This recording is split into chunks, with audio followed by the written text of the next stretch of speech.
Permian Basin's 24-hour news leader. This is the Big 2 News Update. In the car, think again. The Permian Basin Drug Task Force has it out for you. This man has found out the hard way, as are many others. The interdiction team with the Drug Task Force calls out its secret weapon during routine traffic stops. If there are any drugs around, this hound will sniff them out. This afternoon, he found a quarter pound of marijuana in Antonio Ruiz's toolbox. That's bad news for Ruiz and good work by the hound and the drug team. There's not a day, not a single day that doesn't go by on the interstate that we don't put somebody in jail for narcotics. We're finding mainly marijuana, cocaine, methamphetamine are the three main drugs we find. We find all of it, but those are the three main drugs, and out of all of those will probably be marijuana.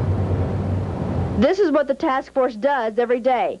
A total of 1,000 drug cases last year, 600 already on the books for this year. The appearance of a new drug is not a good sign. It just adds to the organized drug traffic. My life was completely different when I was a police officer. I spent the first 10 years of my life in California because my dad was in the military. My dad moved myself and my brothers to Texas, where I trained coon dogs, I trained cow dogs, I trained obedience dogs, and then later I went to the Kilgore Police Academy at the age of 21 and graduated with my peace officer's license. Fresh out of the police academy, 21 years old, like most 21-year-olds, they haven't experienced certain tragedies in life. They haven't experienced certain triumphs in life. And that's how I was when I was 20 years old. I was gung-ho, high energy, totally believed in what I was doing, but I was blinded in wisdom because of my lack of experiences in life. I spent 4 years as a police officer before being hired by the Permian Basin Drug Task Force. In those 4 years, I trained my own narcotic detector dog. When the Permian Basin Drug Task Force called me for an interview, I drove all the way to West Texas, which felt like halfway around the world to me. I had my dog in back of the truck, and when I arrived, my dog bounced out with a rope, not a leash, and I had a minnow bucket that I used as a watering pail, and my supervisors were thinking, oh my gosh, who is this country boy with a rope, a dog, and a minnow pail? And after hiding marijuana and showing how well my dog did, it kind of surprised them, and that led to them hiring me. It wasn't long, and I began to find loads and loads and loads of drugs. I couldn't believe working with the Border Patrol and the FBI and the ATF and the DEA. We'd get close to the border and we'd get on the interstates and we'd run search warrants and we would work undercover, and it just never quit. It was constant. And later, with that type of training, I switched and reversed and started seizing money, and then I couldn't believe the cash that was leaving our country going into Mexico from the drug traffickers. So I soon realized no matter how much I seized or how many arrests I made, I was not catching a fraction of what was coming through the borders. I was sent to schools all over Texas that were taught by the DEA, the U.S. government. In these classes, I was taught and trained that marijuana was a demon-type drug. I really believed that marijuana was harmful, and the people using the marijuana and the people smuggling the marijuana were just pieces of trash. And that was about the time DEA was launching the Cannabis Eradication Program, where they were flying over and spotting marijuana fields from the air, and then sending ground troops in to eradicate those. In fact, I'm trained to fly in the air and spot marijuana fields. You know, I noticed the people that I was busting for marijuana use in particular were really good people.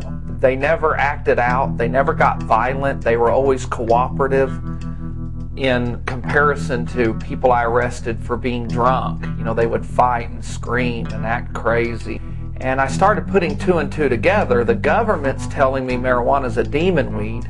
I'm arresting all these people for marijuana that are nonviolent, including getting in raid gear with 10 other grown men and guns, more guns than we would ever need, crashing into these homes, dragging the kids away, screaming with the parents screaming, everybody in tears. We're sending the kids to Department of Human Services.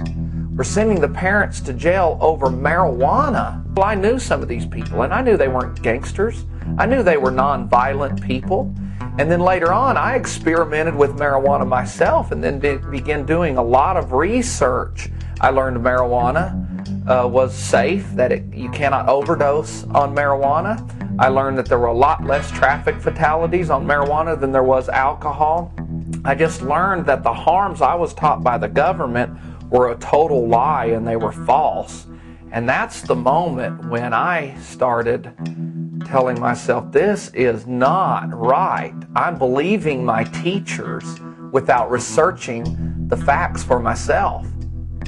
Once I got the true evidence, then my conscience kicked in, the humanity in me, the compassion that said, oh my God, what the f*** am I doing busting into these homes, ruining lives and ruining families? And then I remembered what I had read, Jimmy Carter's statement, that when the legal side effects of a substance cause more harm to the person than the side effects of the substance itself, we have an injustice. That totally made sense with me because I'm a logical, reasonable person. And I have to say, that was a big turning point for me. I was making so many arrests in Gladewater that the local drug task force was basically kicked out of Gladewater, and they lost their funding because of a decision the city manager made. She thought, if Barry's seizing all these drugs, why do we need to keep paying a task force? So task force is gone. I made a huge drug arrest that brought in a lot of money and 3 what they called bad guys at the time to jail, and the DEA had been trying to catch these 3 bad guys for a long time. So because the local task force had to leave, the DEA being jealous of me, it caused a lot of political pressure.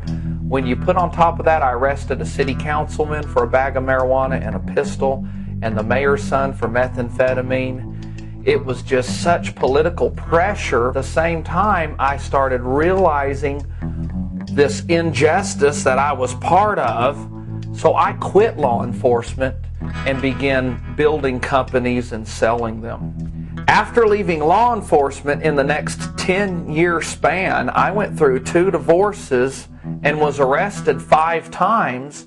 Each time I was arrested, I either got a not guilty or it was dismissed. I truly did not deserve to be arrested for any of these offenses.